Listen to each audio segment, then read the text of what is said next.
अगर मैं आपसे कहूँ इतना बड़ा हिंसा तो अभी तक बांग्लादेश में हो रहा था, लेकिन अब ये यूपी में भी आ गया है। जी हाँ, वो यूपी जहाँ पे निर्णय तत्काल होते हैं और अगर कुछ भी थोड़ा सा ऊंच नीच होता है तो डायरेक्ट बुलडोजर चला दिया जाता है। ये वो यूपी है जहाँ कभी कभार तो गैंगस्टर को डायरेक्ट इनकाउंटर के जरिए मारा जाता है, लेकिन फिर भी यूपी में इतने बड़े दंगे आखिर कैसे होते होते बच गए। और जो बांग्लादेश में अभी दीपू चंद्र दास के साथ हुआ था वो यूपी में भी होने वाला था, लेकिन आखिर योगी ने कैसे उसे बचाया और योगी क्या कर रही है उन पीड़ितों के साथ, चलिए आज की वीडियो में डिटेल से जानते हैं। सबसे पहले ये जानते हैं कि बांग्लादेश में दीपू चंद्र दास के साथ हुआ क्या था। तो आपको याद होगा 21 दिसंबर को बांग्लादेश में जो मुसलमान, वहाँ के अधिकतर आबादी वहाँ मुसलमान की है, तो जो वहाँ की मुसलमान आबादी थी वहाँ माइनॉरिटी में हिंदू को जला के मार दिया। मतलब उसको ऐसा दर्दनाक मौत दिया कि भाई यमराज भी एक बार सोचता है कि भाई इतना मतलब दर्दनाक मौत नहीं देना चाहिए, लेकिन इन जो वहाँ पे मुसलमान थे उनको जरा भी दया नहीं आई और दीपू चंद्र दास को पहले तो मारा पीटा, उसके बाद फिर जिंदा जला दिया गया। तो इसी वजह से वहाँ पे जितने भी हिंदूज थे सब वहाँ डरे हुए थे और वही घटना हुआ यहाँ पे यूपी में। तो आप अभी ये जो तस्वीर देख रहे हैं ये किसी और की नहीं, मुकेश जो कि पीड़ित छात्र है, ये एक कॉलेज में पढ़ने जाता था। तो 3 छात्र ने, अब जैसे होता है कि बहुत बार आपको चिढ़ाने के लिए बोल दिया जाता है कि भूल गए जो अभी बांग्लादेश में हुआ था, तो वहीं लोग के साथ बांग्लादेश में ऐसा हुआ, यहाँ पे भी होने में देर नहीं लगेगा। तो ये जो मुकेश था ये भाई डर गया और जो इसको वहाँ चिढ़ा रहे थे, ये एक बार का घटना नहीं था, 3-4 बार वो लगातार इसको 3-4 दिन से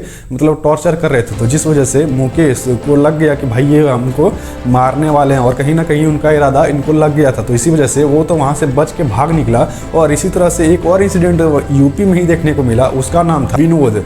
अब विनोद क्या कर रहा था, अब जैसे वहाँ पे बांग्लादेश में 21 दिसंबर को हुआ तो विनोद को लगा कि कहीं ना कहीं उससे मतलब अपना जो स्टेटमेंट होता है उससे कहीं ना कहीं अपना मतलब होता है कि पब्लिक करना चाहिए। तो वो खेत में जाता है और जो पुतला से टाइप का बनाता है जिससे कि मतलब चिड़िया आके वो फसल को ना खाए, तो उसी को एक पुतला बना के, और ये जो विनोद है ये उस पुतले को जला के वीडियो रिकॉर्डिंग करके और फेसबुक पे डाल देता है, जिस वजह से वहाँ के जो भी उसके आसपास के गांव थे उसमें ये वायरल हो जाता है और जितने भी वहाँ के मुसलमान थे इनको आके घेर लेते हैं और इनको भी वही सेम टू सेम बात कहते हैं कि भूल गए जो बांग्लादेश में हुआ था।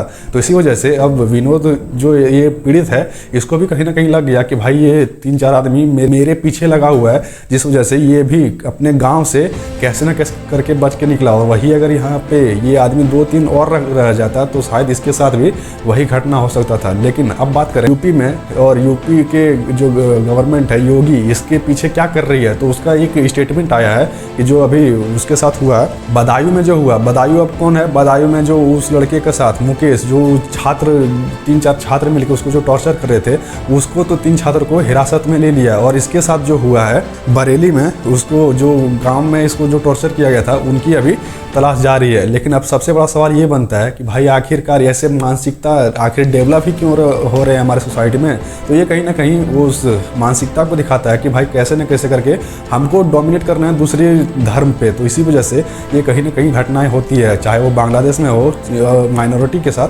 चाहे फिर वो इंडिया में हो माइनॉरिटी के साथ। लेकिन यहाँ माइनॉरिटी कुछ कभी पर उल्टा कर जाती है। लेकिन आपको क्या लगता है अगर ये ऐसा वाकया अगर यूपी में हो गया रहता तो योगी क्या करते उस मुजरिमों के साथ? आप अपनी राय कमेंट बॉक्स में बता दें। मुझे तो लगता है बहुत भयानक कुछ देखने को मिलता है। आपकी राय क्या है कमेंट बॉक्स में जरूर बता दें। वीडियो अगर पसंद आए तो लाइक करके सब्सक्राइब भी कर दीजिए। मिलते हैं एक और नए इंटरेस्टिंग अपडेट्स के साथ, तब तक के लिए जय हिंद।